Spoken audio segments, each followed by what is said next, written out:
समुदाय का हमारा है। और जो प्रदेश अभी आपदा से जूझ रहा है, जिन लोगों ने भी अपनी जान गंवाई है, सबसे पहले हमारी संवेदना उनके प्रति। और आपदा की इस घड़ी में पूरा प्रदेश उनके साथ है और हाटी समुदाय भी संकट की इस घड़ी में उनके साथ, उन पीड़ित और प्रभावित परिवार के साथ खड़ा है। सबसे बड़ा जो मुद्दा है आपदा के बाद ही मैं कहता हूँ, हमारा ये मानना है हाटी समिति का, जो हमारी केंद्रीय हाटी समिति है, शीर्ष संस्था है। 1980 से इसका गठन हुआ था, 82 में रजिस्ट्रेशन इसकी हुई थी। हमारी हाटी समुदाय के हितों की पैरवी करने वाली है सबसे और सर्वोच्च ये संस्था है। पहले भी आंदोलन इसी समिति के बैनर तले हुए हैं। अभी जिसका जिक्र अभी दिलीप सिंगटा जी ने किया, 40,000 से अधिक बच्चों का कैरियर दांव पे रखा हुआ है। बड़ी बात जो उन्होंने कही है कि अभी कुछ दिन पहले ही जो पिछले कल ही जो नेट का रिजल्ट आया, उसमें कई लोगों ने पहले स्टूडेंट ने, ये स्टूडेंट से जुड़ा मुद्दा है, राजनीति अपने लोग है, पॉलिटिकल व्यवस्थाएं है, उसका भी सम्मान करते हैं। हम किसी के भी खिलाफ नहीं है, हम मंत्री के खिलाफ भी नहीं है, हम माननीय के खिलाफ भी नहीं है, लेकिन हम हाटी मुद्दे के साथ पहले भी खड़े थे, आज भी खड़े हैं। और जो भी इसमें अटकाने, लटकाने और भटकाने का काम किया है, आप सभी लोग उसके गवाह है। उस पृष्ठभूमि में हम नहीं जाएंगे, लेकिन हम आगे की हम बात करेंगे। 40,000 से अधिक बच्चों का कैरियर, जिन्होंने पहले अप्लाई किया था एसटी कोटे से, वो क्वालिफाई भी कर गए बहुत सारे बच्चे, लेकिन सर्टिफिकेट नहीं मिल पाया। सर्टिफिकेट नहीं मिला तो उनकी मेहनत है वो बिल्कुल शून्य होगी। उनकी मेहनत पर पानी फिर गया। उन्होंने जनरल कैटेगरी से फिर अप्लाई किया और जनरल कैटेगरी से उन्होंने फिर वही मेहनत दोबारा करनी पड़ी और उनको जनरल कैटेगरी से इसलिए भरना पड़ा क्योंकि उनके पास सर्टिफिकेट नहीं था। सर्टिफिकेट का हम जिक्र करेंगे, लगभग ये हमारे पास पूरी उसकी सूची है। 81 सर्टिफिकेट जो बने थे पिछले वर्ष 1 से 3 जनवरी तक के, वो राज्य सरकार ने बने तो 4 तारीख को भी थे, क्योंकि 4 तारीख को कोर्ट से, हाई कोर्ट से स्टे मिला था 2 बजे, लेकिन उस दिन राज्य सरकार का ये मानना है कि 4 तारीख के बने सर्टिफिकेट वो वैलिड नहीं है, फिलहाल वैलिड नहीं। लेकिन उससे पहले 1 से 3 जनवरी तक जो सर्टिफिकेट बने थे, बहुत छोटी सी वो संख्या है। हमारी जो संख्या है लाभार्थियों की, वो 2.25 लाख है। ये मुद्दा हालांकि 3 लाख से अधिक आबादी से जुड़ा हुआ है कुल मिलाकर, तो हम किसी के खिलाफ नहीं है। हम तो ये चाहते थे, इसमें 12 जातियां और उपजातियां, जिसमें सबसे बड़ी जो जातियां उपजातियां थी एससी वर्ग की थी, उन्होंने आंदोलन भी किया अपने हकों के लिए, सबको लड़ने का अधिकार है।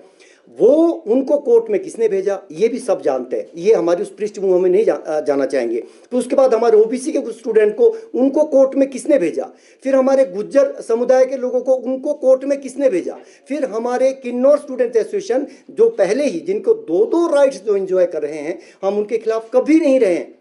हम किन्नौर के लोगों का बहुत सम्मान करते हैं, लेकिन सिरमौर और किन्नौर के लिए 2 कायदे कानून नहीं हो सकते हैं। संवैधानिक संस्था और संविधान का और कानून का, केंद्रीय कानून, हम तो कानून के पक्षधर है, केंद्रीय कानून का, और ये ना केवल केंद्रीय कानून का, ये तो संसद का भी अपमान हो रहा है। इसे लटकाने, अटकाने और भटकाने का जो काम कर रहे हैं आज, जो अपने आप को ऐसे नैरेटिव गढ़ रहे हैं कि वो सबसे बड़े हितैषी है, तो ये उन पुरोधाओं का भी अपमान है, उन पुरोधाओं का अपमान है जिन्होंने इस आंदोलन की और इस मुद्दे को जीवित रखा है लगभग 6 दशक तक।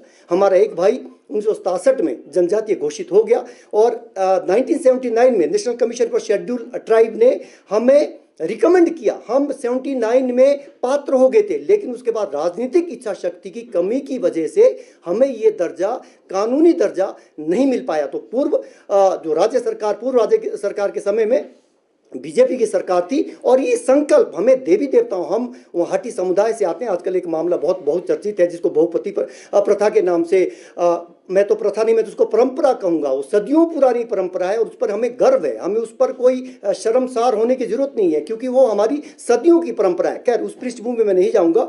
तो हमारी अलग एक सांस्कृतिक पहचान भी है और वो हमें जो दर्जा केंद्रीय कानून के जरिए जब दर्जा मिल गया, उसको भी, मेरा राज्य सरकार से एक सवाल है, सीपीएस का मुद्दा, आप सभी लोग उसने वो देखा है, सीपीएस के मुद्दे के लिए जिस शिद्दत से पैरवी राज्य सरकार ने पहले उनकी सीपीएस को बचाने के लिए कानूनी जंग लड़ी हाई कोर्ट में, उसके बाद मामला सुप्रीम कोर्ट में गया, उनकी सदस्यता को बचाने के लिए पहले वो सीपीएस गए, उनकी मेंबरशिप, हिमाचल प्रदेश विधानसभा की मेंबरशिप बचाने के लिए राज्य सरकार ने प्रमुखता से पैरवी की सुप्रीम कोर्ट में।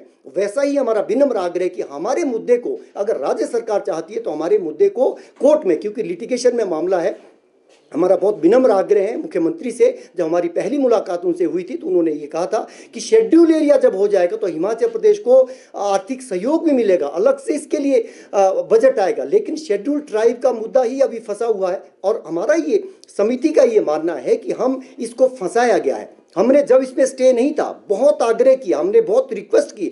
हम चीफ सेक्रेटरी से लेकर एडिशनल चीफ सेक्रेटरी, सेक्रेटरी से लेकर तमाम जो संबंधित अधिकारी है और उन अधिकारियों का हम बहुत आभार व्यक्त करना चाहेंगे जिनकी बदौलत ये मुद्दा केंद्रीय कानून तक पहुंचा। बहुत लंबा प्रोसेस है, बहुत अलग अलग इसमें संवैधानिक पड़ाव थे।